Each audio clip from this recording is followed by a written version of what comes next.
Jaya Radha Madhava Kunja Bihari.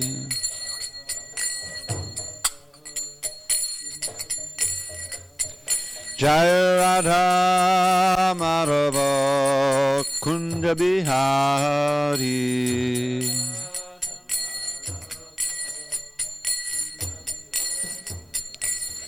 Gopi Jana Vallabha Girivardhari.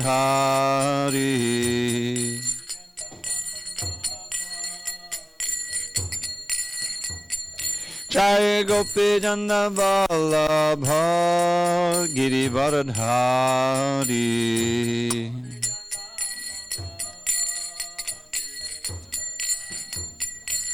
Yashodanandana Bhaja Jana Ranjana.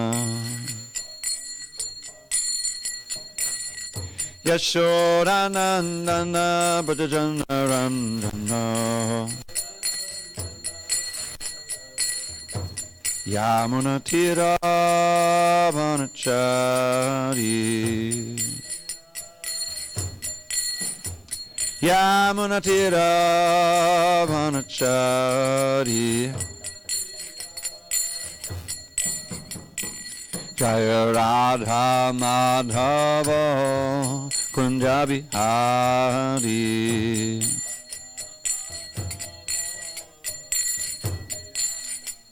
And Jaya Radha Madhava Kunja Bihari.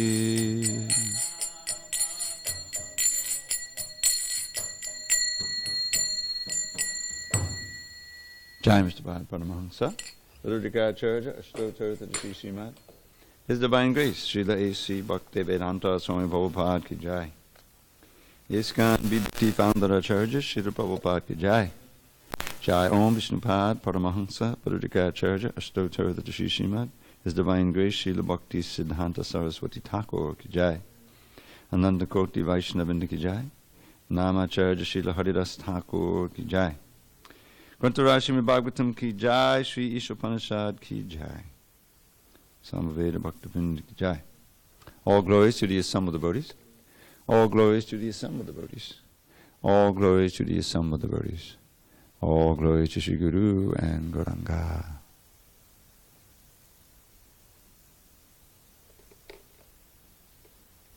Good. Okay. So, this being Shiva Ratri, now it's the night of Shiva. What happened on that night? Do you know? What is the special night? For a long time I thought, well, it must be his appearance day, but it's not. You know that, right? Shiva Ratri. Hey, we're Vaishnavas. Who do we know about Shiva? All right, don't worry about it. Anyway, it's not his appearance day. It's his night. And we'll find out what that is sometime today. So therefore, Om Namo Bhagavate Vasudevaya. Om Namo Bhagavate Vasudevaya. Om Namo Bhagavate Vasudevaya. Okay. So on this fourth day of March 2019 in SanDiego, it being Shiva Ratri, we're going to read a prayer of his that he uttered in the Song of Shiva in Canto 4, Chapter 24, Text 52. And we can just read this one purport, then we'll read the Ishopanishad. So this is 4:24:52, in the middle of his teaching the Prachetas, singing the Song of Shiva. I would recommend to read the Song of Shiva today, which begins 4:24:28 or 34, 4:24:33 to 4:24:68. It's like 35 verses or 36 verses, and it really reveals his bhakti, because he's teaching them all about praying to Vishnu and Krishna. And then these Prachetas go off and meditate for, 10,000 years in the ocean, and they chant this mantra constantly.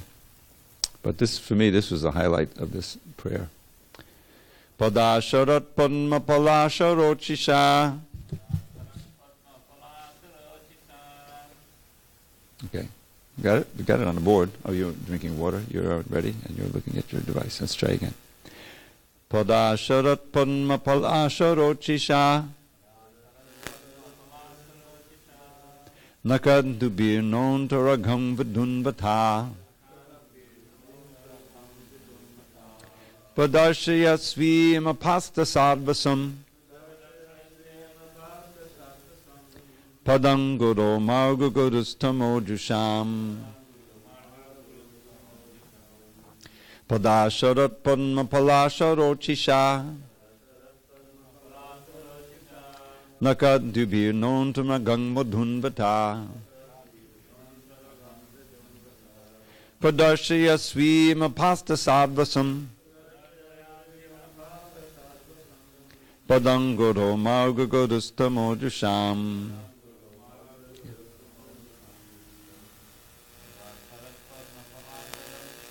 Padasharat Padma Palasharochisha. Nakad Dubir Non Tamagang Vidunvata. Padarshaya Svima Pasta Sarvasam. Padanguro Margugurustamo Jusham. Padasharat Padma Palasharochisha.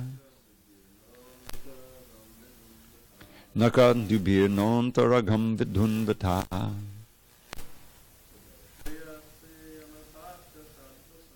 Padarshaya Svima Pasta Sarvasam. Padanguro Margugurustamo Jusham. Padasharat Padma Palasharochisha.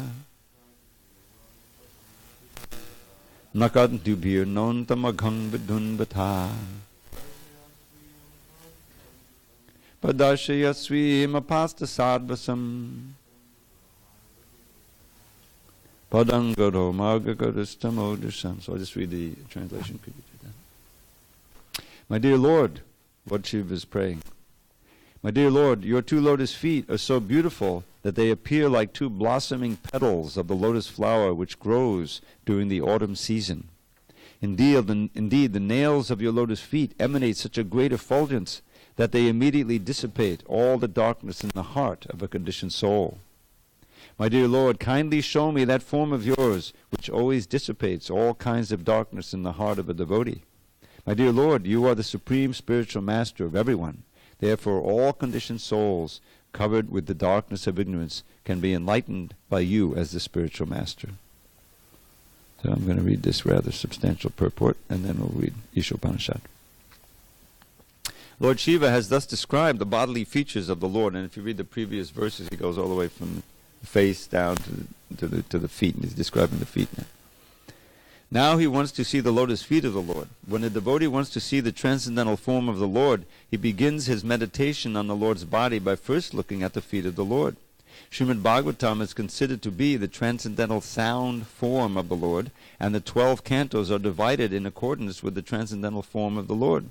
The first and second cantos of Srimad Bhagavatam are called the two lotus feet of the Lord. It is therefore suggested by Lord Shiva that one should first try to see the lotus feet of the Lord.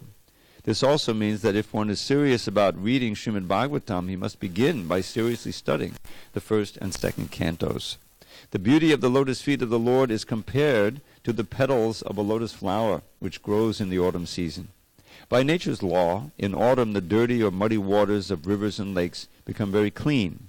At that time, the lotus flowers growing in the lakes appear very bright and beautiful. The lotus flower itself is compared to the lotus feet of the Lord, and the petals are compared to the nails of the feet of the Lord. The nails of the feet of the Lord are very bright, as Brahma Samhita testifies, Ananda Chinmaya Sarujjvala Vigrahasya. Every limb of the transcendent body of the Lord is made of Ananda Chinmaya Sarujjvala. Thus every limb is eternally bright. As sunshine dissipates the darkness of this material world, the effulgence emanating from the body of the Lord immediately dries up the darkness in the heart of the conditioned soul. In other words, everyone serious about understanding the transcendental science and seeing the transcendental form of the Lord must first of all attempt to see the lotus feet of the Lord by studying the first and second cantos of Bhagavatam. When one sees the lotus feet of the Lord, all kinds of doubts and fears within the heart are vanquished. In the Bhagavad Gita, it is said that in order to make spiritual progress, one must become fearless. Abhayam sattvasang shuddhi. Bhagavad Gita 16.1. Fearfulness is the result of material involvement. It is also said in Srimad Bhagavatam 11.237. Bhayam dritiyabadnabeshatak syat. Fearfulness is a creation of the bodily conception of life. As long as one is absorbed in the thought that he is this material body, he is fearful. And as soon as one is freed from this material conception, he becomes Brahmabhuta, or self-realized, and immediately becomes fearless. Brahmabhuta prasanatma. Without being fearless, one cannot be joyful. The bhaktas, the devotees, are fearless and always joyful because they are constantly engaged in the service of the lotus feet of the Lord. It is also said, Evam prasannamanaso bhagavad bhakti yogataha bhagavat tattva vijnanam mukta sangasa jayate, Bhagwan 2.20. By practicing Bhagavad Bhakti Yoga, one becomes fearless and joyful. Unless one becomes fearless and joyful, he can't understand the science of God. Bhagavat tattva vijnanam mukta sangasa jayate. This verse refers to those who are completely liberated from the fearfulness of this material world. When one is so liberated, he can really understand the transcendental features of the form of the Lord. Lord Shiva therefore advises everyone to practice Bhagavad Bhakti Yoga. As will be clear in the following verses, by doing so one can become really liberated and enjoy spiritual bliss. It is also stated, Om Jnana Timirandasya Jnanandjana Shalakaya Chakshu Unmilitam Yena Tasmai Shri Gurave Namaha. The Lord is the Supreme Spiritual Master, and the bona fide representative of the Supreme Lord is also a spiritual master. The Lord from within enlightens the devotees by the effulgence of the nails of his lotus feet, and his representative, the spiritual master, enlightens from without. Only by thinking of the lotus feet of the Lord and always taking the spiritual master's advice can one advance in spiritual life and understand Vedic knowledge. Yasya deve para bhaktir yata deve tathagarau tasya te katatayartha prakashante mahatmanaha. Thus the Vedas, Shvetashvara Upanishad 6.23, enjoin that for one who has unflinching faith in the lotus feet of the Lord, as well as in the spiritual master, the real import of Vedic knowledge can be revealed. Srila Prabhupada ki jai. Okay. Let me just cue this up. All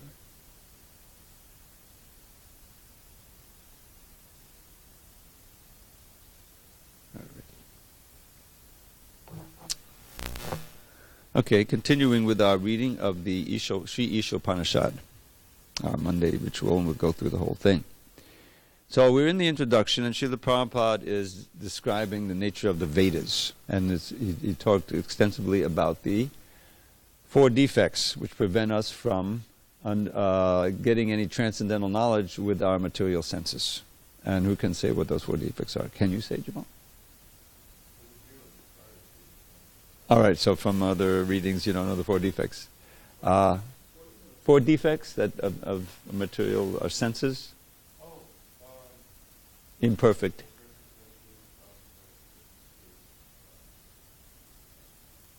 Become illusioned and cheat. Cheat by teaching your illusion as the truth. I like to think of them in that order because it's a logical order.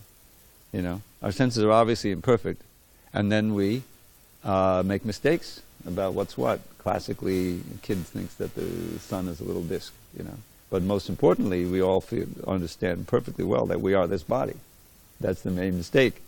And from that mistake, we teach all kinds of things on that basis, or we become illusioned.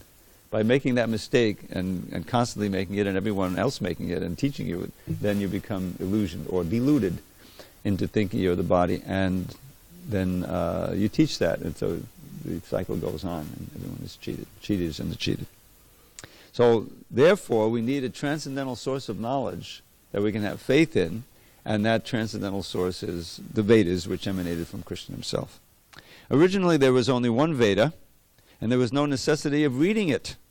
People were so intelligent and had such sharp memories that by once hearing from the lips of the spiritual master, they would understand. they would immediately grasp the whole purport. But 5,000 years ago, Vyasadeva put the Vedas in writing for the people in this age, Kali Yuga. He knew that eventually people would be short-lived, that's how you pronounce it actually, their memories would be very poor, and their intelligence would not be very sharp. Therefore, quote, "Therefore let me teach this Vedic knowledge in writing," he thought. He divided the Vedas into 4, the Rig, the Sama, Atharva, and Yajurveda. Then he gave the charge of these Vedas to his different disciples. This is all described in the first canto in detail. Which disciples he gave which Vedas to and so forth. He then thought of the less intelligent class of men, Stri, Shudra, and Dvijabandhus. He considered the woman class and the Shudra class, the worker class, and Dvijabandhu. Dvijabandhu refers to those who are born in a high family but who are not properly qualified. A man who is born in the family of a Brahmin but is not qualified as a Brahmin is called a Dvijabandhu, a friend of the Twice One. Now, what did he write for them? You know, Mahabharata. For these persons, he compiled the Mahabharata, called the History of India, and the 18 Puranas. These are all part of the Vedic literature. The Puranas, the Mahabharata, the 4 Vedas, and the Upanishads. The Upanishads are part of the Vedas. Then Vyasadeva summarized all the Vedic knowledge for scholars and philosophers in what is called the Vedanta Sutra. This is the last word of the Vedas.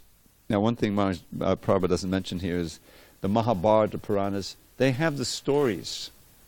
The Stris, the Shudra, the Vijabandhus, they all want to hear stories. That's what attracts the mind. So within the stories, he inserted the philosophy. Famously, the Bhagavad Gita is there right in the middle of the Mahabharata. But before and after is the adventure of this battle. You know, the battle scene, very exciting. So the same thing in the Puranas. Although the Bhagavad Purana is so much philosophy, there's also a lot of storylines that capture your attention. So the less intelligent can understand. Vyasadeva personally wrote the Vedanta Sutra under the instructions of Narada, his Guru Maharaj, spiritual master. But still he wasn't satisfied. That is a long story described in Srimad Bhagavatam. Vyasadeva was not very satisfied even after compiling many Puranas and Upanishads, and even after writing the Vedanta Sutra. Then his spiritual master, Narada, instructed him, "You explain the Vedanta Sutra. Vedanta means the ultimate knowledge, and the ultimate knowledge is Krishna. Krishna says that throughout all the Vedas one has to understand him. Vedaischa sarvar ahameva veja."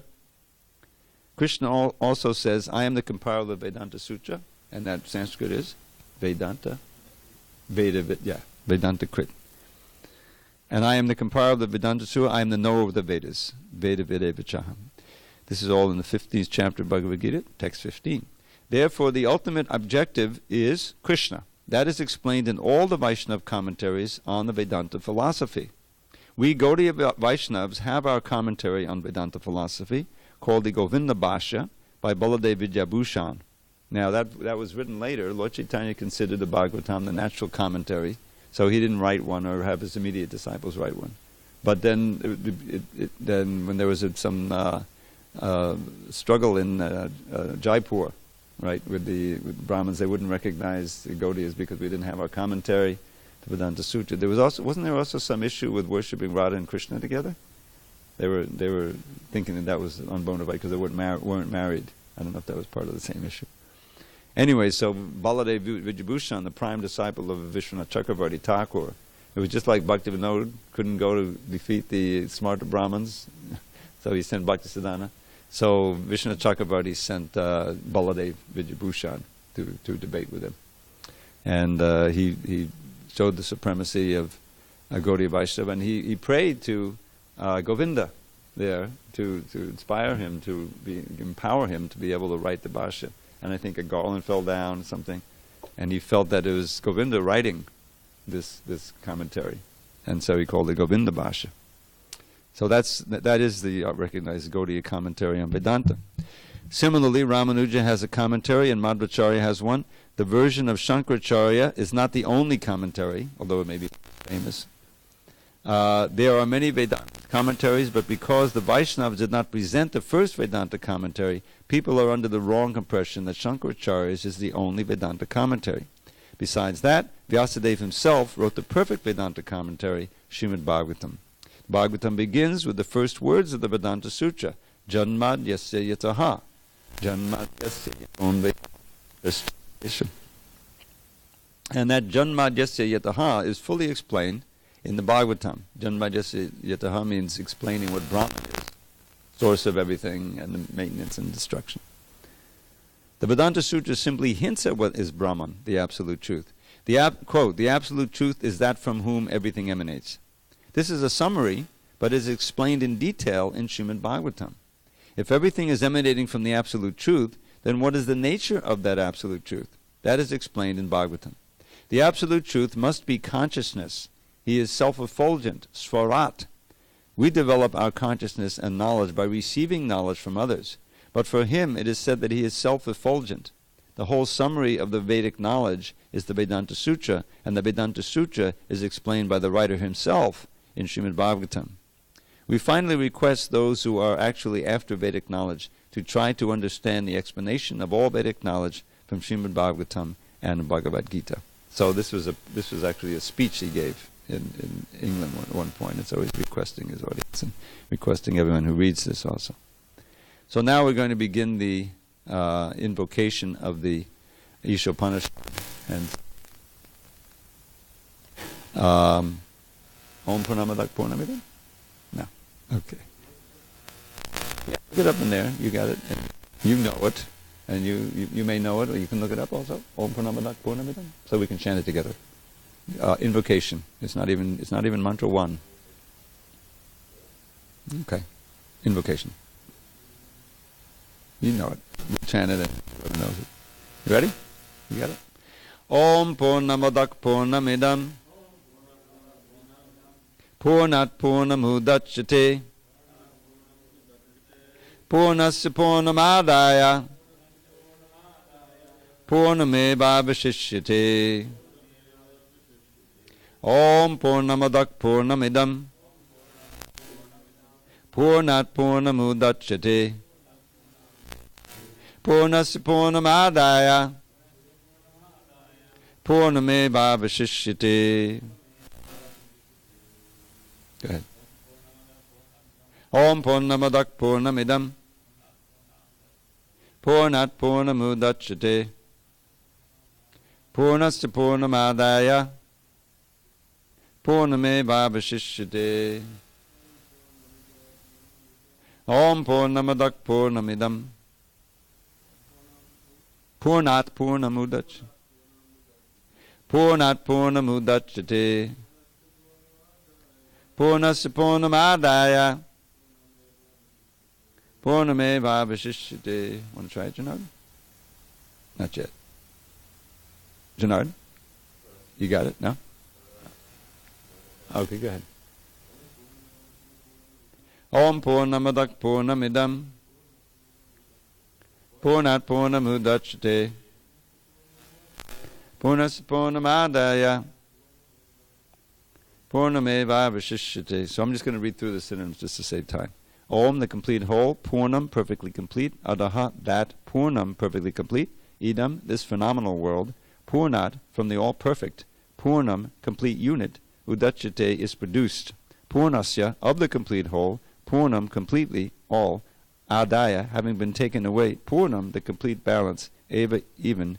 Avashishyate is remaining. Now, this is a unique purport, a translation and commentary, a large part of which is inserted into the introduction to the Bhagavad Gita, if you look carefully. And it's complete. Prabhupada takes this complete, and he inserts a lot of completes into the purport. You'll see when we read. He's just running with the mood of the verse. The personality of God, it is perfect and complete, and because he is completely perfect, all emanations from him, such as this phenomenal world, are perfectly equipped as complete wholes. Whatever is produced of the complete whole is also complete in itself. Because he is the complete whole, even though so many complete units emanate from him, he remains the complete balance. Now the editors thinned out the completes a little bit, although there's still plenty left. If you really want to see the original thing that Prabhupada wrote, you look in his original Back to Godhead magazine. He was serializing this, and you'll see it is even more complete. The complete whole, or the supreme absolute truth, is the complete personality of Godhead. Realization of impersonal Brahman, or of Paramatma, the supersoul, is incomplete realization of the absolute complete.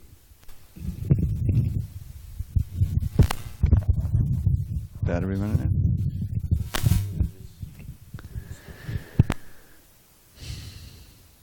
out? Okay, realization of impersonal Brahman is realization of his Sat feature, or his aspect of eternity. And Paramatma realization is realization of his Sat and Chit features, his aspects of eternity and knowledge. But realization of the personality of Godhead is realization of all the transcendental features, Sat, Chit, and Ananda, or bliss. When one realizes the Supreme Person, he realizes these aspects of the Absolute Truth in their completeness. Vigraha means form. That's from the phrase Satchidananda Vigraha. Thus, the complete whole is not formless. If he were formless, or if he were less than his creation in any other way, he could not be complete. The complete whole must contain everything both within and beyond our experience. Otherwise, he cannot be complete. The complete whole, the personality of Godhead, has immense potencies, all of which are as complete as he is. Thus, this phenomenal world is also complete in itself. The 24 elements of which this material universe is a temporary manifestation are arranged to produce everything necessary for the maintenance and subsistence of this universe. No other unit in the universe need make an extraneous effort to try to maintain the universe. The universe functions on its own time scale, which is fixed by the energy of the complete whole. And when that schedule is completed, this temporary manifestation will be annihilated by the complete arrangement of the complete whole. So we'll stop there for reading. Om Jnana Timarandasya Jnanandana Shalakaya Chakshu Unmidatam Mena Tasmai Shri Gurave Namaha.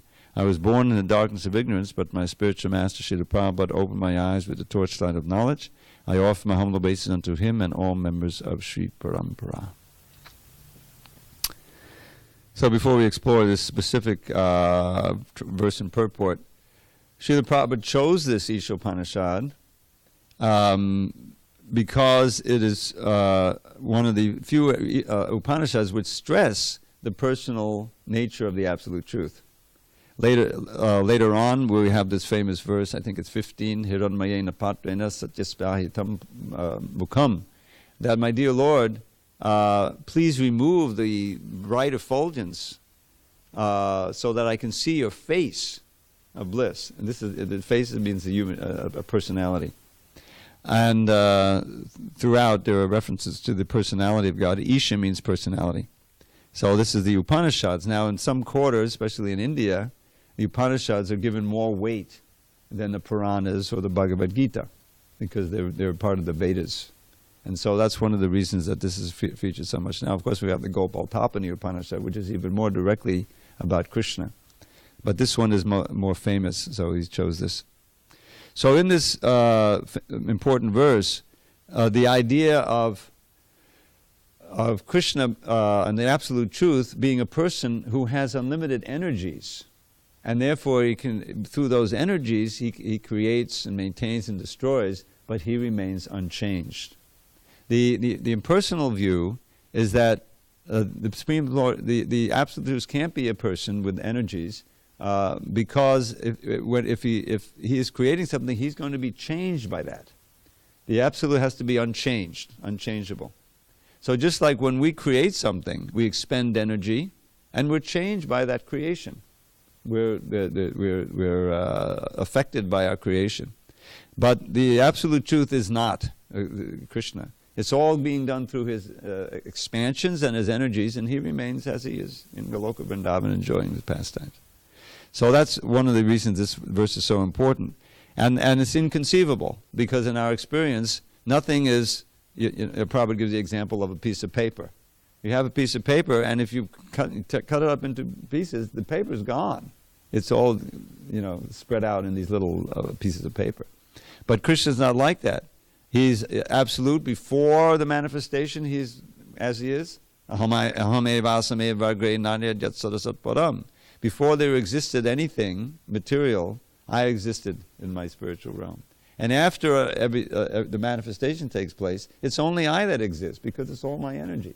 And when everything is wound up again, I will continue to exist. So this is a similar thing, is that the absolute truth is complete in of itself. And even though so many universes and other manifestations emanate from him, he remains the complete whole.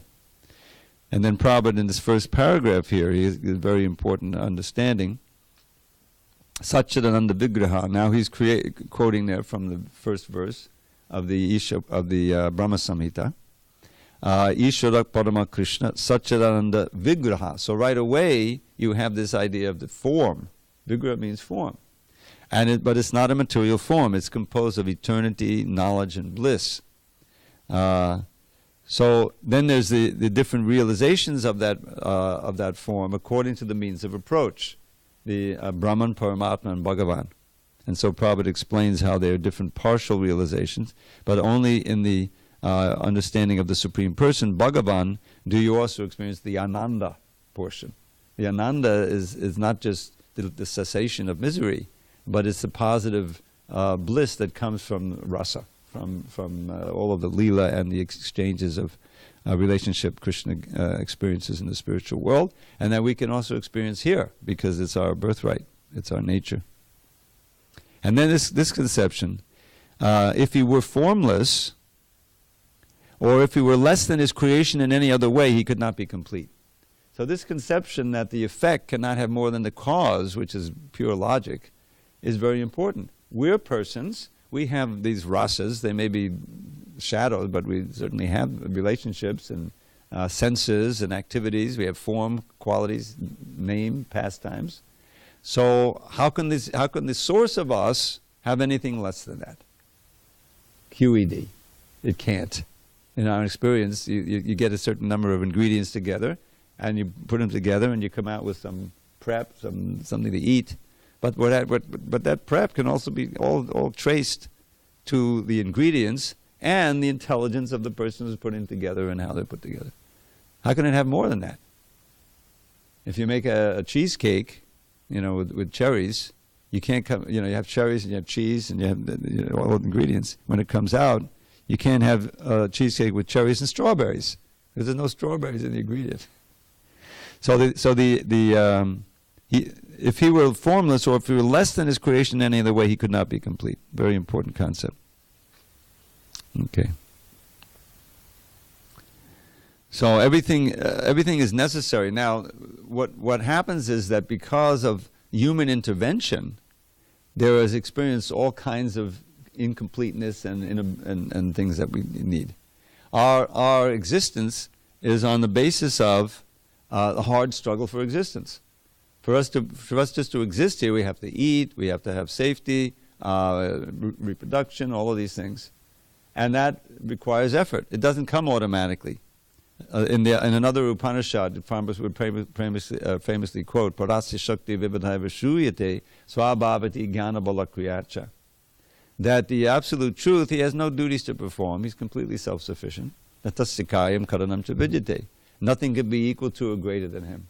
And he has all these varied energies through which, just by his will, by the strength of his energies, swabhavaki jnana bala kriyacha, by his knowledge and by his strength, everything is manifested. But we're not like that. We have certain energies, but they're imperfect, they're relative, so we have to struggle constantly just to exist. So the world is complete in itself, but because of our bumbling and because of our, conditioned state, we create all kinds of problems. Just like the world is actually on the verge of a huge disaster because of the climate change and the pollution, and it's just a result of what you read in the 16th chapter.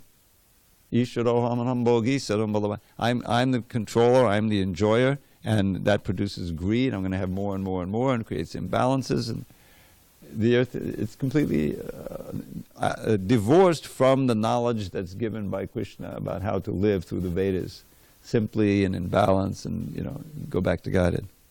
So we're creating problems, and we experience all kinds of incompleteness in our life.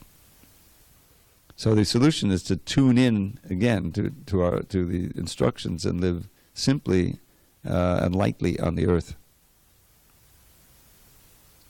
Here, that Prabhupada talks about that. All facilities are given to the small complete units, namely the living beings, to enable them to realize the complete whole. All forms of incompleteness are experienced due to incomplete knowledge of the complete whole.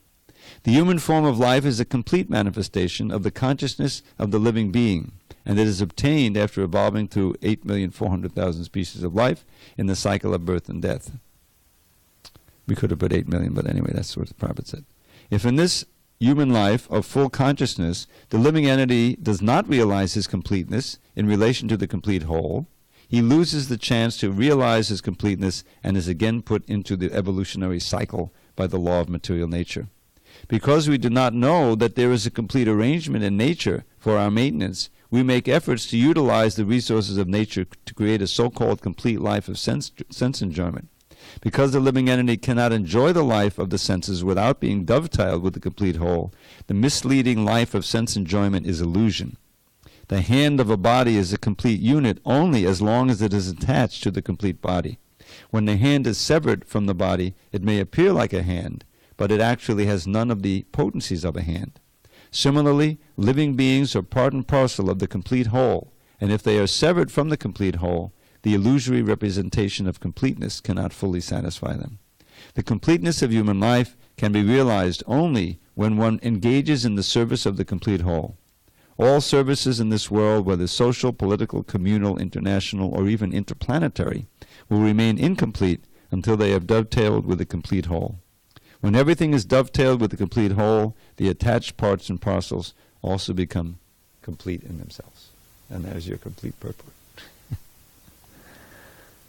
Okay, that completes the purport. So, any discussion on these points or on Lord Shiva?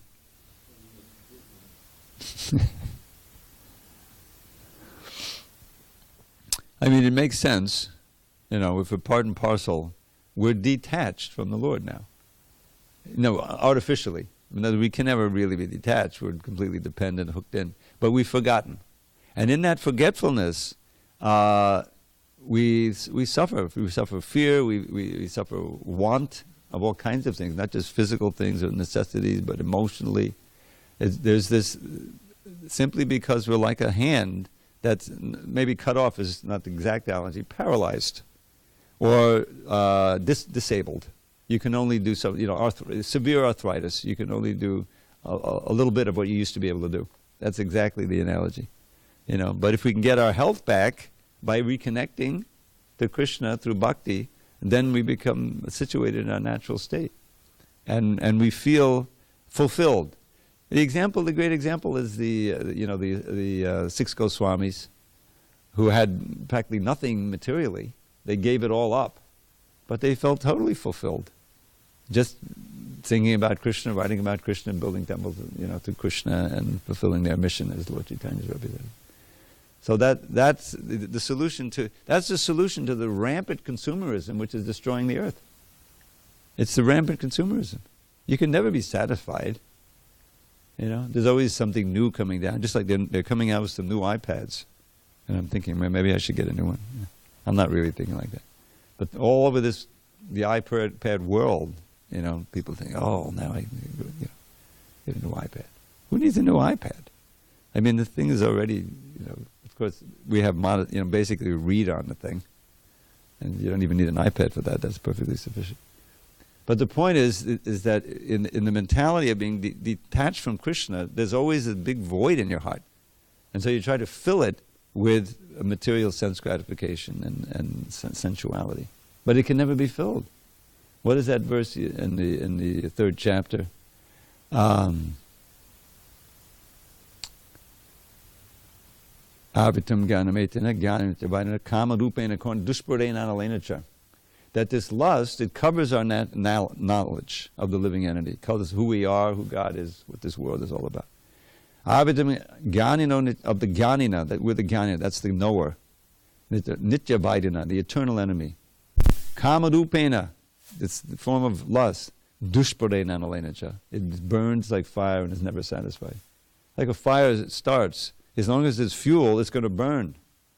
You know, that's what happened in Northern California. There was plenty of perfect fuel, very dry, and the fire took root and it just burned like crazy.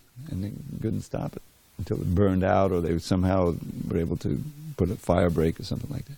So this lust and greed, it's never satisfied. It's like a poisonous, it's like an addictive drug.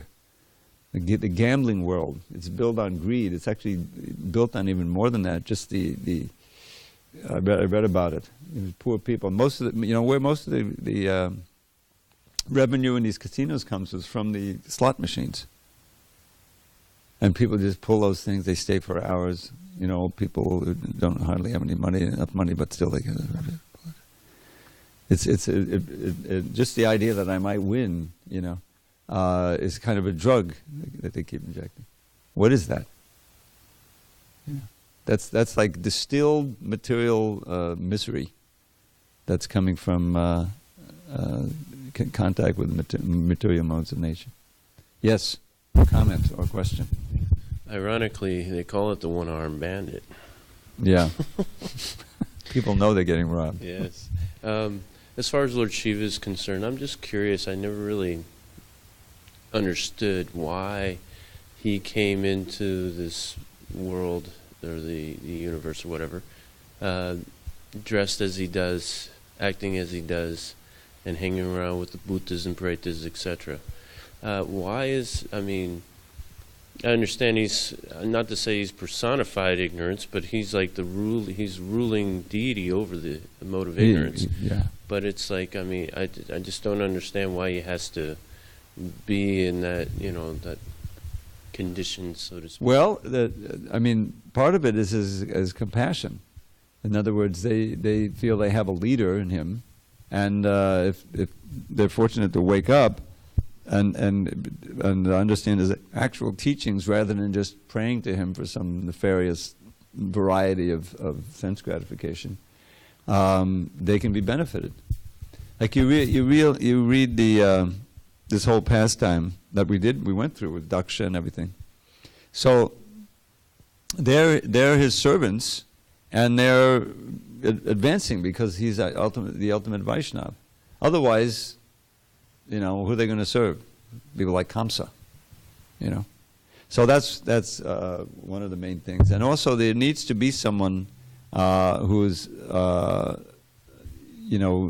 presiding over that mode of ignorance and the destruction of the universe.